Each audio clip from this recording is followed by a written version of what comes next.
안녕하세요. 사랑하는 성도님, 기쁨의 주님이 우리와 함께 하십니다. 우리와 함께 하시는 주님을 찬양합니다. 기도합시다. 하나님, 오늘도 저희들에게 새날 또 새로운 주간 선물로 주셨습니다. 감사합니다. 저희들이 살아가는 하루하루가 주님의 은혜와 사랑과 돌보심 안에서 평안하고 또 소망이 넘치는 삶 되게 하여 주시옵소서. 코로나로 인해 벌써 1년 반 넘게 저희들의 삶이 많이 지치고 또 무기력해지고 또 힘든 그러한 부분이 있지만, 그럼에도 불구하고 저희들에게 주님의 은혜와 또 생명의 말씀이 있어서 저희들은 오늘도 희망을 가지고 기쁨으로 하루를 살아갑니다. 저희들을 찾아오시는 주님 감사합니다. 오늘도 말씀으로 저희들에게 오실 때 저희들이 깨닫게 하시고 또 그 말씀으로 새로운 하루 또 새 힘으로 더 기쁨으로 승리하게 하여 주시옵소서. 예수님 이름으로 기도합니다. 아멘. 네, 오늘 말씀은 잠언 27장 1절에서 13절입니다. 제가 읽어보겠습니다. 너는 내일 일을 자랑하지 말라. 하루 동안에 무슨 일이 일어날는지 네가 알 수 없음이니라. 타인이 너를 칭찬하게 하고 내 입으로는 하지 말며 외인이 너를 칭찬하게 하고 내 입술로는 하지 말지니라. 돌은 무겁고 모래도 가볍지 아니하거니와 미련한 자의 분노는 이 둘보다 무거우니라. 부는 잔인하고 노는 창수 같거니와 투기 앞에야 누가 서리요. 면책은 숨은 사랑보다 나으니라. 친구의 아픈 책망은 충직으로 말미암는 것이나 원수의 잦은 입맞춤은 거짓에서 난 것이니라. 배부른 자는 꿀이라도 싫어하고 줄인 자에게는 쓴 것이라도 다니라. 고향을 떠나 유리하는 사람은 보금자리를 떠나 떠도는 새와 같으니라. 기름과 향이 사람의 마음을 즐겁게 하나니 친구의 충성된 권고가 이와 같이 아름다우니라. 내 친구와 내 아비의 친구를 버리지 말며 내 환난 날에 형제의 집에 들어가지 말지니라. 가까운 이웃이 먼 형제보다 나으니라. 내 아들아, 지혜를 얻고 내 마음을 기쁘게 하라. 그리하면 나를 비방하는 자에게 내가 대답할 수 있으리라. 슬기로운 자는 재앙을 보면 숨어 피하여도 어리석은 자들은 지나가다가 해를 받느니라. 타인을 위하여 보증선자의 옷을 취하라. 외인들을 위하여 보증선자는 그의 몸을 볼모잡을지니라. 아멘. 자, 오늘 말씀은 아주 인생에 대한 깊은 그러한 충고의 말씀으로 시작됩니다. 너는 내일 일을 자랑하지 말라. 하루 동안에 무슨 일이 일어날는지 네가 알 수 없음이니라.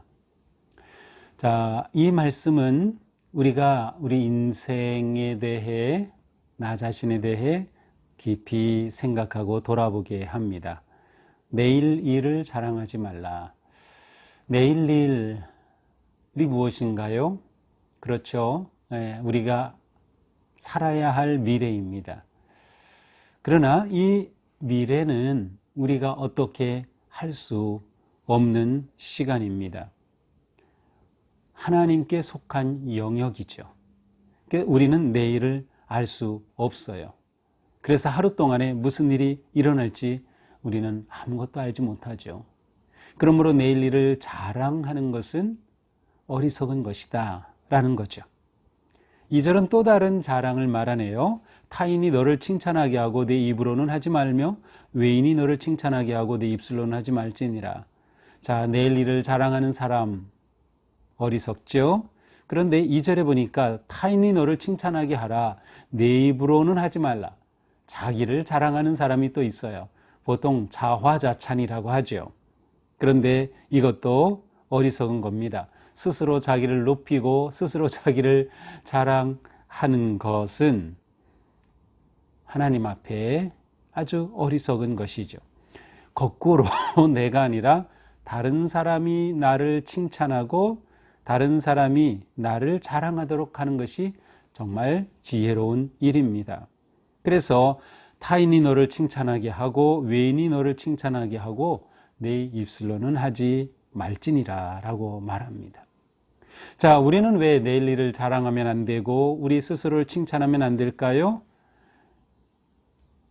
그것은 우리가 하나님 안에서 살아가는 존재이기 때문입니다. 우리의 존재는 오직 하나님 안에서 생명을 얻고 하나님의 은혜로 살아갑니다. 그런데 마치 내가 내 인생을 그렇게 살아가는 것처럼 자랑하고 드러내고 내일 일을 자랑한다는 것은 하나님을 신뢰하지 않는 삶인 겁니다. 그러므로 우리는 하나님 앞에서 언제나 겸손해야 합니다. 무엇보다 내 인생에 대해 겸손해야 합니다. 하나님 없이는 제가 아무것도 아닙니다.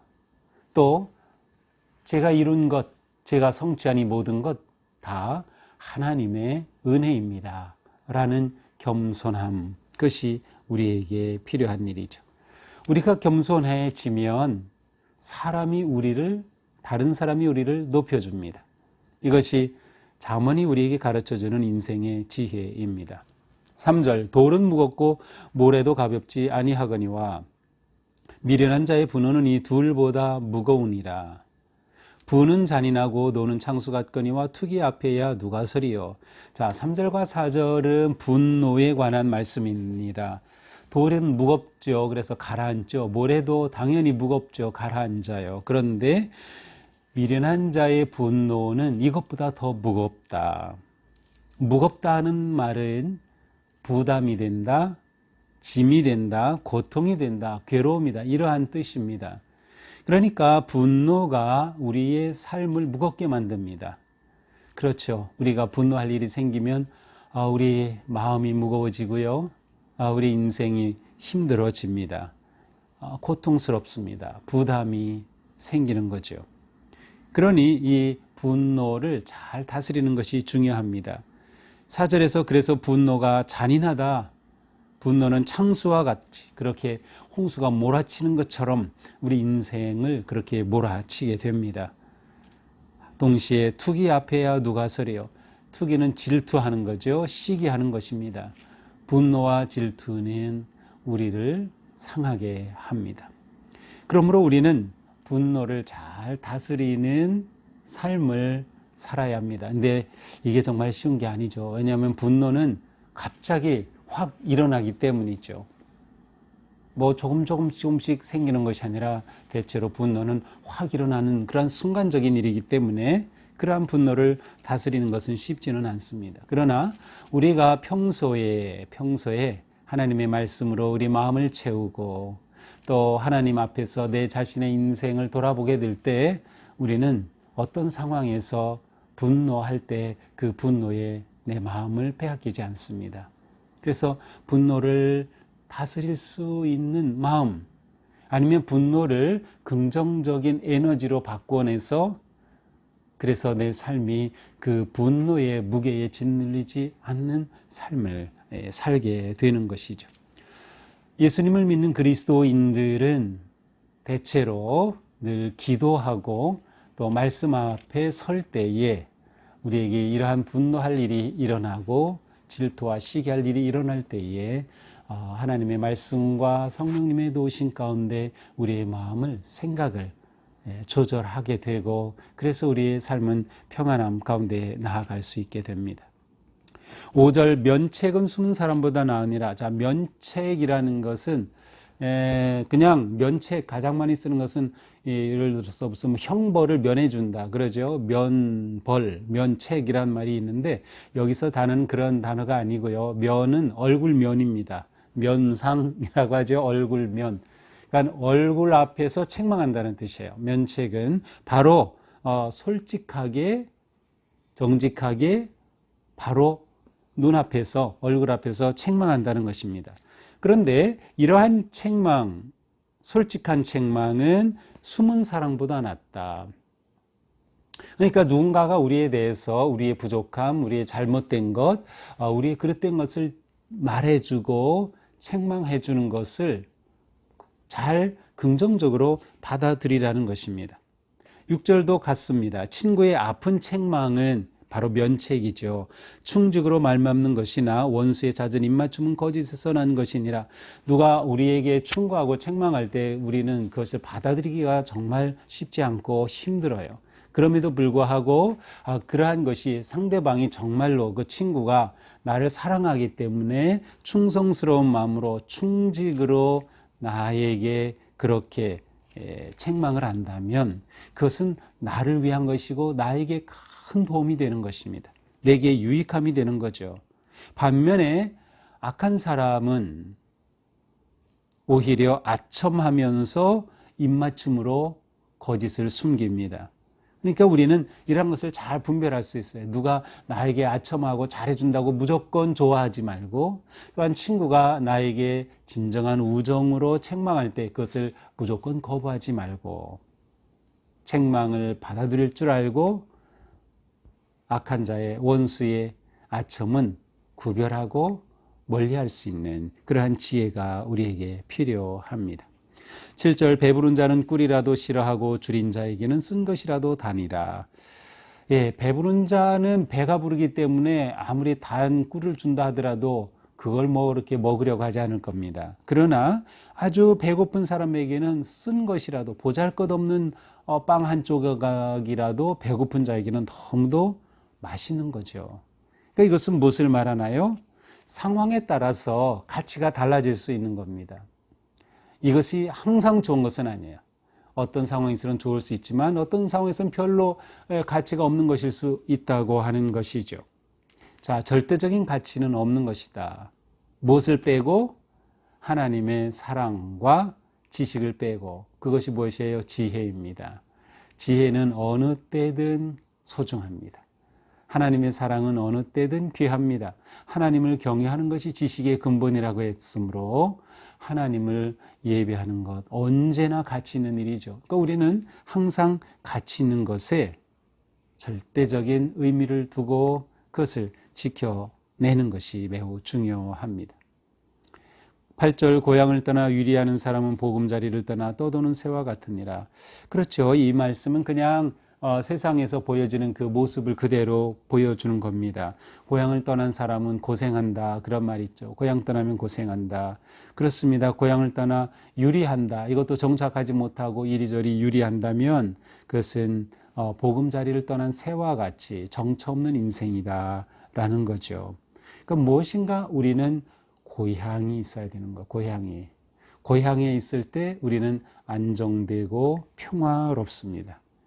우리에게 어떤 고향이 필요할까요? 저는 문득 영혼의 고향을 생각해 보았습니다. 영혼의 고향, 영적인 삶의 고향이죠. 본적과 같은 곳, 어디일까요? 바로 주님의 몸인 교회입니다. 교회가 내 영혼의 고향이 되어야 하는 거죠. 또 우리 교회는 영혼의 고향이 되어주는 교회가 되어야 합니다. 코로나 시대에 또 이전에도 많은 그리스도인들이 교회를 떠났습니다. 상처와 아픔 때문에 교회를 떠나서 영혼의 고향 없이 그렇게 교회를 멀리하는 사람들이 종종 있습니다. 하지만 우리 교회가 이런 상황에서 정말 영혼의 고향이 되어줘야 되겠다. 참 교회, 진정한 그리스도의 몸으로 우리가 세워진다면 우리는 그렇게 영혼의 고향이 될 수 있을 것입니다. 그리고 우리가 좋은 교회 또 영혼의 고향이 있다면 감사하면서 그 영혼의 고향 안에서 행복한 믿음의 삶을 살아가야 할 것입니다. 9절 기름과 향이 사람의 마음을 즐겁게 하니 친구의 충성과 권고가 이와 같이 아름다우니라. 10절 친구와 아비의 친구를 버리지 말며 네 환난 날에 형제 집에 들어가지 말지어다. 가까운 이웃이 먼 형제보다 나으니라. 자, 9절 10절은 앞에서 나온 말씀과 좀 비슷하죠. 앞에서 친구의 책망이 소중하다는 것을 보았는데요. 여기서도 마찬가지입니다. 친구의 충성된 권고가 아름답다. 친구의 충성된 권고가 아름답다. 그러니까 우리는 진정한 친구라면 또한 진정한 권고라면 그것을 잘 받아들여야 합니다. 이것이 지혜로운 사람의 모습이죠. 또 이렇게 가까이 지내는 사람이 우리에게는 소중합니다. 그래서 이웃사촌이라는 말이 있죠. 우리에게는 먼 친척보단 가까이 사는 이웃이 더 소중하다. 가까이 사는 이웃과 함께 사랑의 관계 속에 살아가는 것처럼 아름다운 것은 없을 것입니다. 11절 내 아들아 지혜를 얻고 마음을 기쁘게 하라. 그리하면 나를 비방하는 자에게 내가 대답할 수 있으리라. 네, 내 아들아. 이러한 그 표현이 많이 나왔죠. 내 아들아. 지혜를 얻어라. 자, 왜 지혜를 얻으라고 합니까? 그렇게 지혜를 얻으면 내 마음이 기쁘다는 거죠. 부모의 마음 아니면 지혜 교사의 마음이 기쁜 겁니다.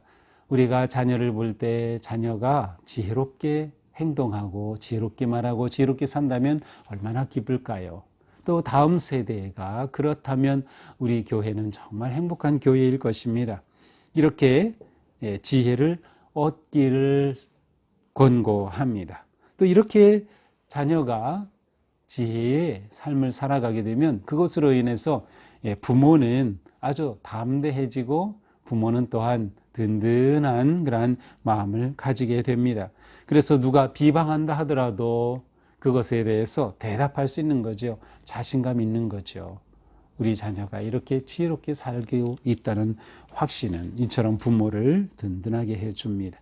12절 슬기로운 자는 재앙을 보면 숨어 피하여도 어리석은 자들은 지나가다 해를 받느니라. 자, 내 아들아 지혜를 얻어라 이렇게 했는데 또 다른 이유는 무엇입니까? 지혜를 얻으면 재앙을 피할 줄 압니다. 그래서 재앙을 보며 숨어 피합니다. 이게 재앙이라는 걸 아는 거죠. 그래서 그 재앙을 피하게 되는 거예요. 그러나 어리석은 자들은 오히려 다가오는 재앙 속으로 그대로 지나가다가 해를 당하는 경우가 있다는 것입니다.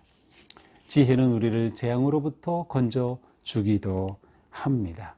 그러니 우리가 지혜롭게 사는 것은 매우 중요한 일입니다. 하나님은 우리가 하나님의 지혜와 지식으로 살기를 원하시죠. 우리가 하나님의 지혜로 산다면 우리의 살아가는 삶은 보다 더 행복하고 보다 더 평안하고 기쁨이 넘치는 삶이 될 것입니다. 오늘 하루도 오늘 말씀을 생각하면서 내일 일을 자랑하지 않는 겸손하게 하나님 앞에 감사함으로 살아갈 때 우리의 삶이 더욱 아름답고 거룩하고 복된 하루가 되기를 주님의 이름으로 축복합니다. 기도합시다. 하나님 감사합니다. 우리의 하루하루의 삶이 주님의 선하신 인도하신 가운데 있음을 의지하고 감사하고 고백하며 나 자신을 너무 드러내려고 하지 않고 스스로 자신을 높이지 않고 오히려 하나님 앞에 겸손한 삶을 살아갈 수 있도록 함께하여 주시옵소서. 우리에게 영혼의 고향이 있어 언제나 하나님의 말씀을 들으며 또 먹으며 나누며 우리의 삶이 복된 믿음의 길을 걷게 하여 주시니 감사합니다. 언제나 저희의 삶이 주님 은혜 안에서 아름답고 향기로운 거룩한 삶 되도록 인도하여 주시옵소서. 예수님 이름으로 기도합니다. 아멘. 네, 오늘도 주님 은혜 안에서 복되고 거룩한 하루가 되기를 축복합니다. 사랑합니다.